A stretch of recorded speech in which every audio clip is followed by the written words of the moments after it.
పూర్వము రాజమ్మ అనే ఆవిడ ఉండేవారట. ఆవిడకు 5గురు కొడుకులంట. 5గురు కొడుకుల్లోని 4 కొడుకులకి అష్టైశ్వర్యాలున్న కుటుంబం నుంచి కోడలిని తెచ్చుకున్నారంట. 5వ కోడలు నిరుపేదరాలంట. ఈ 5వ కోడలి పేరు పోలమ్మ అంట.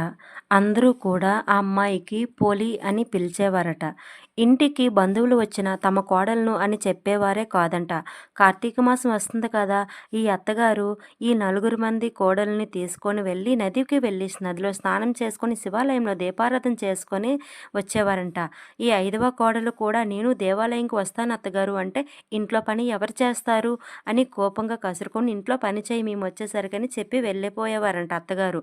పోలి ఎక్కడ ఇంట్లో దీపారాధన చేసేస్తుందో అని అన్ని దేవుడి సామాన్లు కూడా లాక్ వేసి దాచేసేదంట ఈ అత్తగారు.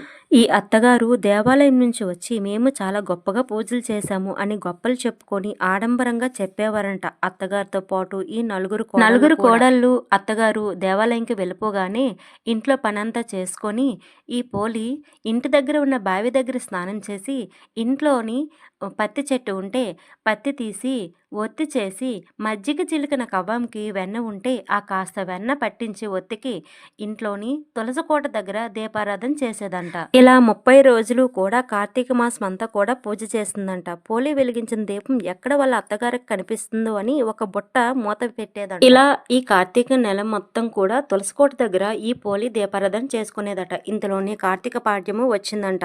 పాడ్యము రోజు వాళ్ళ ఇంటికి పుష్పక విమానం వచ్చిందంట. అత్తగారు మిగతా కోడళ్ళు కూడా మా కోసం ఈ పుష్పక విమానం వచ్చిందని సంతోషపడ్డారంట. అప్పుడు దేవదూతలు వీళ్ళని పక్కన నెట్టి పోలిని స్వశరీరంతో పుష్పక విమానంలోకి ఎక్కించుకొని దేవాలాంఛనంతో స్వర్గానికి తీసుకుని వెళ్ళిపోయారంట.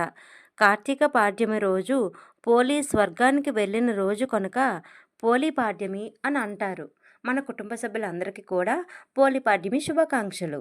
ఈ పోలి పాడ్యమి కథ నాకు తెలిసిన విధంగా చెప్పానండి. మా పెద్దవారు చెప్తే విన్నాను, మీతో షేర్ చేసుకున్నాను. వీడియో మీకు నచ్చితే లైక్ చేయండి. Thank you friends.